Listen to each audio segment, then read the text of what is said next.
I am sharing on Reddit anonymously because I find myself at a loss about who I can turn to with this issue. It's a vulnerable and deeply personal matter, which revolves primarily around my marriage and family life. My wife and I have been together in matrimony for 7 eventful years, and together we have been blessed with 3 wonderful children. However, after the arrival of our second child, the dynamic of our relationship began to change quite dramatically. My wife was hit hard by postpartum depression, a challenge that neither of us could foresee, nor were we prepared to fully handle. The severity of her postpartum depression was such that it led to her having to leave her career. This shift left me shouldering all financial responsibilities, and while I accepted these responsibilities willingly, it also meant that I had to juggle multiple roles. Alongside being the sole provider, I found myself deeply involved in caring for our children and managing our household. At the time, I was hopeful that professional help could bridge the widening gap between us. I suggested we try couples therapy, thinking it might be the solution to rekindle our connection and improve our situation. However, attending therapy turned out to be more of a debacle than a resolution. The therapy sessions took quite an unexpected turn. Rather than focusing on mutual improvement, they became heavily centered on the origins of our relationship's problems, particularly looking at when we first started dating. During that time, I was seeing multiple women, which was something my wife was aware of and accepted when we committed to each other. But in therapy, this past issue was dragged into the center stage, igniting insecurities and eroding trust in a way that I hadn't anticipated. I understood the therapist's intention was to get to the core of our relationship troubles. Yet, it felt overwhelmingly biased towards my perceived faults rather than examining our shared difficulties. Each session seemed to amplify my flaws, leaving me feeling somewhat ganged up on. Even my wife would make remarks on our way to therapy like, "Time for us to go find out how messed up you are." It was said with a hint of jest, but it conveyed the sentiment that all our relationship struggles were my burden to carry. The laughter that accompanied these comments didn't lessen their sting. As therapy progressed, it became clear that she truly believed the weight of our issues fell squarely on me.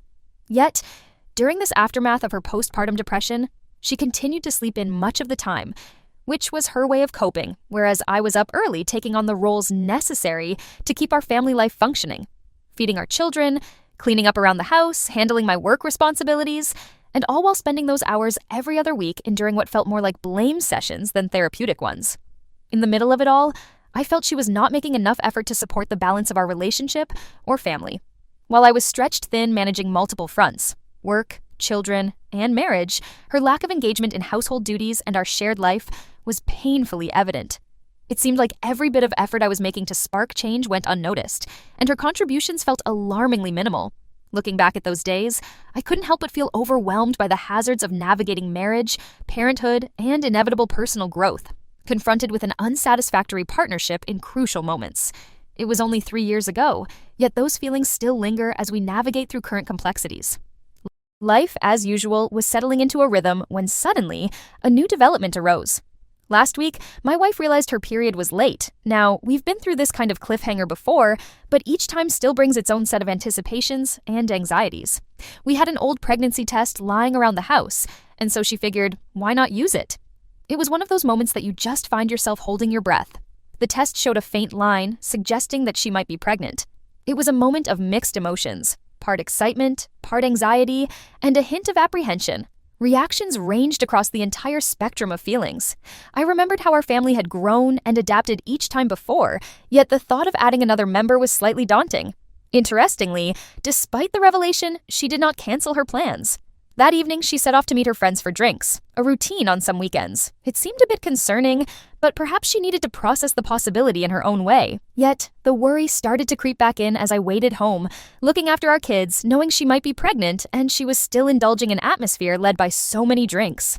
Sunday morning came around, and I took on the task of bringing some clarity to the situation. Determined to confirm the results, I headed to the store and purchased 2 new pregnancy tests. In hindsight, this seemed crucial to do myself, as it showed the care and involvement I felt in this potential news. That Sunday morning was filled with quiet anticipation. A stronger line appeared on the test, confirming the likelihood that she was indeed pregnant. Our initial reactions were a mix of marveling at the wonders of life and feeling a bit staggered at the thought of adjusting our lives yet again. With this pregnancy test showing a clearer indication, it became more real.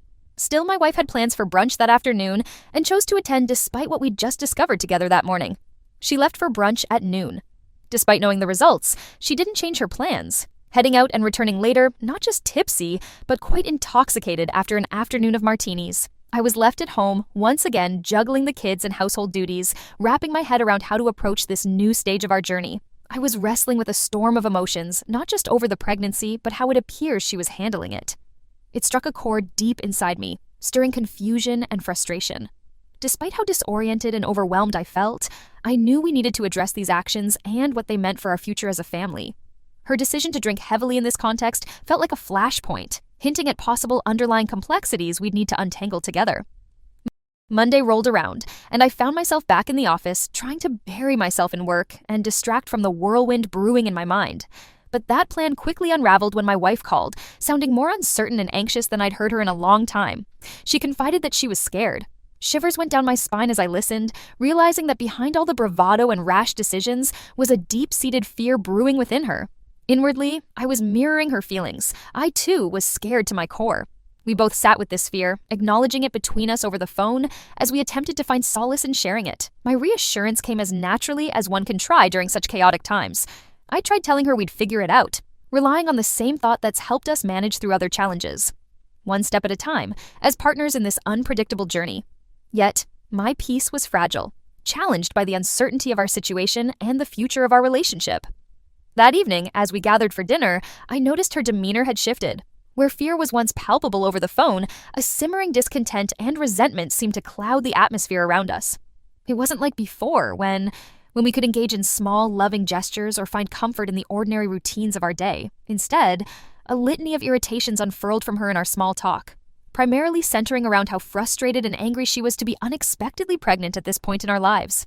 She was unleashing these emotions, piece by piece, almost in an uninhibited stream of consciousness over the clatter of dinner plates. Her vexations danced back and forth between sighs and sharper criticisms, creating a tension-laden space that made my skin prickle with discomfort. "I can't believe this is happening," she kept lamenting, her eyes avoiding mine as though eye contact would solidify the reality she was disparaging. Her anger was poignant, hitting specific notes that suggested deeper worries than just this unexpected news.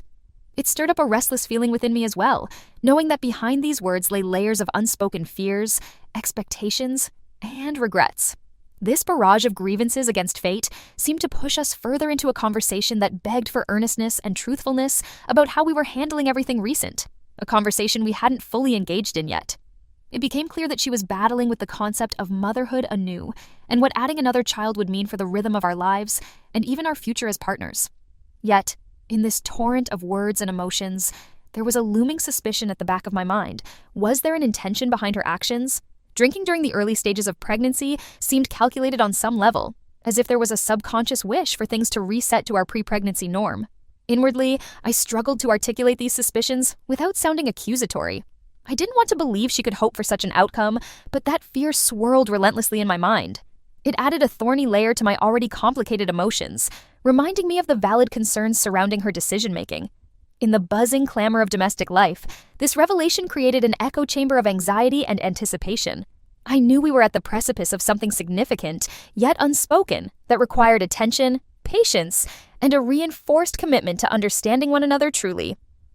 That night, as I lay in bed watching the shadows dance across the ceiling, I realized something had shifted irrevocably in my heart.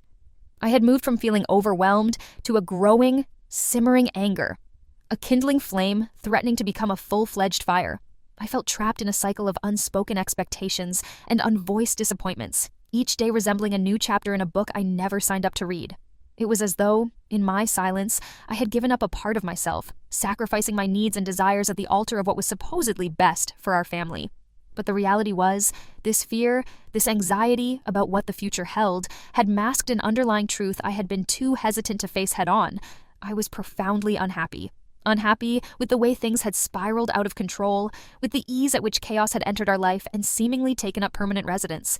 And perhaps most painful of all, unhappy with the person I was becoming as a result of it all. I thought back to the vows we made, pledging to support one another through thick and thin. Yet, here I was, lying next to someone who felt like a stranger, despite sharing a life, a home, and a family.